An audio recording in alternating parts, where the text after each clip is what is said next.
என்ன நண்பா, இந்த நாள் ஞாபகம் இருக்கா? 2023 நவம்பர் 19 எப்படி மறப்போம்? Yes, it's a black day. Especially Indian ஃபேன்ஸுக்கும் சரி அண்ட் ரோஹித் ஃபேன்ஸுக்கும் சரி. இந்த வீடியோ எதுக்குன்னு பார்த்தீங்கன்னா, எஸ் அந்த மேட்ச்ல who is black sheep, who is culprit. So அதுதான் நம்ம பார்க்க போறோம். ஜஸ்ட் ஒரு அனலைஸ் பண்ணுவோமே. Yes, first of all India batting ஆடினாங்க. Yes, of course. அண்ட் ரோஹித் ஒரு பவர் பிளே, சொல்ல போனா பவர் பிளேவே நல்லா யூஸ் பண்ணாருங்க. அது மாதிரி யாராலுமே யூஸ் பண்ணியிருக்க முடியாது. அந்த மாதிரி யூஸ் பண்ணாரு. எஸ், லாஸ்ட் அந்த 10th over Maxwell over Rohit Sharma அந்த ஷாட்டுக்கு போயிருக்கணுமா? அவரோட மைண்ட் செட்ல பார்க்கும்போது கண்டிப்பா போயிருப்பாருங்க. பிகாஸ் அவரோட ஆக்சுவலா ரோஹித் மைண்ட் செட் நான் சொல்றேன்.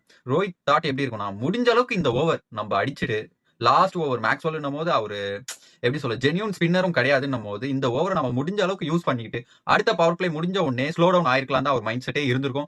பிகாஸ் அவருக்கே தெரியும் கேப்டன், அதுவும் இல்லாம ஃபைனல்ஸ்னும் போது ஒரு ரெஸ்பான்சிபிளா ஆடணும்னு அவருக்கு தெரிஞ்சிருக்கும். ஸோ அப்படி இருக்கும் போது இந்த ஜஸ்ட் அந்த ஒரு 4 பால் ரிமைனிங் 3 பால் நம்ம ஆடிட்டு அதுக்கப்புறம் பொறுமையா ஆடி லாங் இன்னிங்ஸ் ஆடலாம் தான் அவரோட மைண்ட் செட் இருந்திருக்கும். பட் அங்கதான் ஒரு ஒரு பேட் ஆப்பன் சொல்லலாம். ஸோ அந்த ஷார்ட் மிஸ் டைம் ஆகி அண்ட் நம்ம கண்டிப்பா நம்ம ஹெட்டை பாராட்டி ஆகணுங்க. அது ஈஸி கேட்ச்லாம் கிடையாது. Rohit Sharma bad luck and ஹெட்டோட குட் லக் தான் சொல்லணும். ஸோ ஹெட்டோட லக் தான் அது, சொல்ல போனா அது செம டஃப்பான கேட்ச்.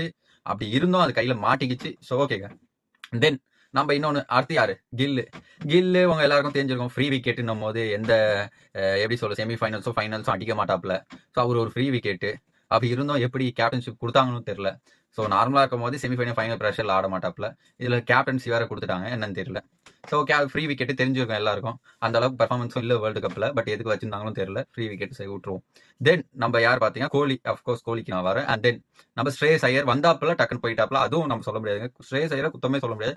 பிகாஸ் அவர் எல்லா மேட்சும் நல்லா தான் ஆட்டு வந்தார். அந்த இது ஒரு சின்ன எட்ஜ்னு சொல்லலாம். அப்படி இருக்கும் போது அது அவர் ஒரு 4 3 பால் தாங்க ஆடினாரு. அதை வச்சு நம்ம எதுவும் சொல்ல முடியாதுங்க. அட்லீஸ்ட் ஒரு 20 பால் டைம் எடுத்து ஆடி இருந்தா தெரிஞ்சிருக்கும் எப்படின்ட்டு. ஸோ ஸ்ரேயஸ் ஐயர் நான் என்னை பொறுத்த வரைக்கும் அவர் தப்பு பண்ணதா தெரியல. அண்ட் நம்ம ராகுல் ஒரு ரியல் கல்பிரிட் சொன்னோம்ல, அது யாருன்னு பார்த்தீங்கன்னா அஃப்கோர்ஸ் இவர் தான் நான் சொல்லுவேன். நம்பர் 1 இவர் தான். 3 பேர் இருக்காங்க, அதுல நம்பர் 1 இவர் தான். கோலி. எஸ், கோலி அவரு வந்து 60 பால் சம்திங் 50 அடிச்சாப்ல. ஸோ அது நான் என்ன பொறுத்த வரைக்கும் அது கோலி எப்பவுமே ஆடுற இன்னிங்ஸுங்க. ஸோ அவர் நார்மலாவே அப்படிதான் ஆடுவாருன்னும் போது அது எப்பவுமே கோலி அவரு என்ன பண்ணுவாரோ, டீம் கோலி கிட்ட இருந்து என்ன எக்ஸ்பெக்ட் பண்ணுமோ அது கொடுத்துட்டாரு, டெலிவர் பண்ணிட்டாரு. நார்மலா எல்லா மேட்சும் அப்படிதான் ஆடுவாரு. அதே மாதிரி ஆடினாப்ல பார்ட்னர்ஷிப் பில்ட் பண்ணாரு, ரன் பால் ஆடினாரு.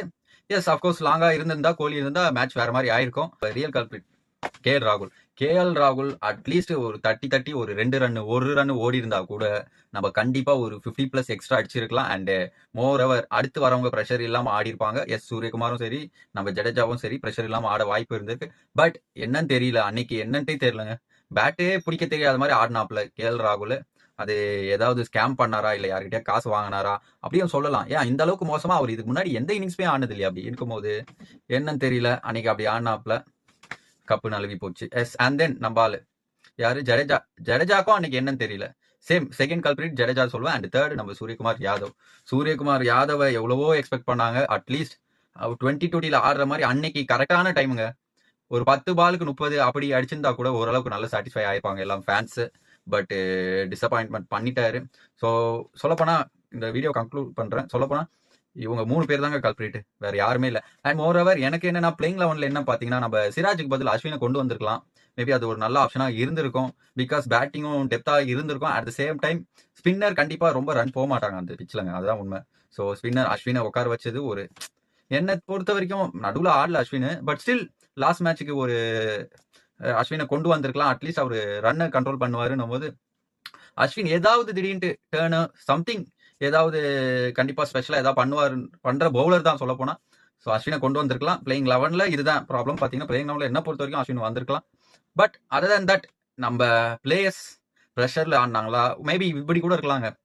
சொல்ல போனா எப்படி சொல்லலாம்னா, ரொம்ப வருஷமா கப்படிக்கல. அதுக்கு முன்னாடி மோஸ்ட்லி ஒரு 8-7 வருஷம் கிட்ட ஆயிடுச்சு. ஸோ கப்படிச்சு அப்படி இருக்கும் போது ஒரு பயம் இருக்கும். அஃப்கோர்ஸ் அந்த பயம் இருக்கும். பட் அதே ஆப்போனன்ட் சைட் பார்த்தீங்கன்னா அப்படியே ஆப்போசிட். இஷ்டத்துக்கு கப்படிச்சு வச்சிருக்காங்க. 4-5 கப்புன்னும் போது அவங்களுக்கு அந்த ஃபியரே இருக்காது. அந்த கப்பு மேல இருக்க ஒரு பயமே இருக்காதுன்னும் போது அவங்களோட பெஸ்ட்டை கொடுத்துட்டாங்க. பட் நம்ம ரோஹித் பார்த்தீங்கன்னா அவருக்கு அந்த பயம் இல்லாம நல்லா எக்ஸிக்யூட் பண்ணாரு. உண்மை அதுதான். பட் மற்றவங்க மோஸ்ட் ப்ராபபிலி அந்த ஒரு பயத்துல மாட்டிக்கிட்டாங்கன்னு நினைக்கிறேன். அதுதான் என்ன பொறுத்த வரைக்கும். பட் ரியல் கல்பிரிட் சொல்ல போனா நம்ம 3 பேர் யாருன்னு பார்த்தீங்கன்னா ஜடேஜா, ராகுல் and Suryakumar Yadav. Okay guys, see you next video. Bye.